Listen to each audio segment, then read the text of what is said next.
hacer un recuerdo especial para Antón Aurre Elorrieta, que, como ustedes saben, fue presidente de estas Juntas Generales. Eta eskatu gure dut minutu bat isileak egotea ez baderitzozu txarto. Eskerrik asko.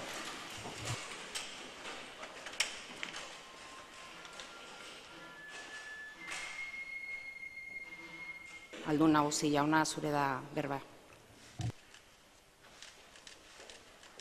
Inoiz baino gehiago, enpleguaren ordua da. Akordioak eta jarduera ekonomikoa sortzeko ordua. Ahora más que nunca es la hora del empleo, de los acuerdos y de la generación de actividad económica. Ahora más que nunca el empleo. Enpleguak dauka lehentasuna, danontzat. Holanda gaur egun Bizkaiko Foru Aldundia kudeatzeko ardurea daukagonontzat.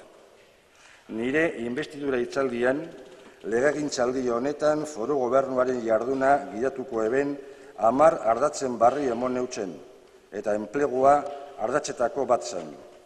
Y a su número, una vez más: empleo, acuerdos, generación de actividad económica, conocimiento, tecnología e innovación, inversión pública, lucha contra el fraude, participación ciudadana, austeridad, solidaridad y honradez y transparencia. 10 ejes que siguen y seguirán siendo nuestro compromiso con Bizkaia. El año 2014 va a ser mejor que el año 2013 y vamos a salir de la crisis. Eta barriro be eskua luzatzen deutsuet.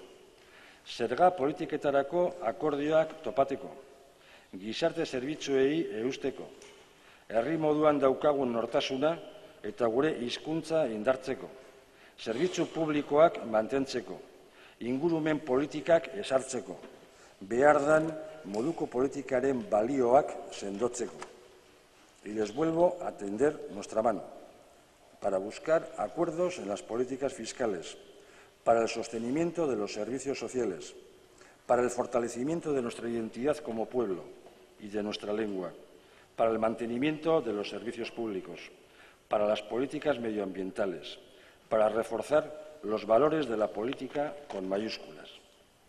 Garai barria da, akordioen eta enpleguaren garaia. Es un tiempo nuevo, tiempo de acuerdos y de empleo. Llevamos varios años reclamándolo y siempre estamos dispuestos a ello.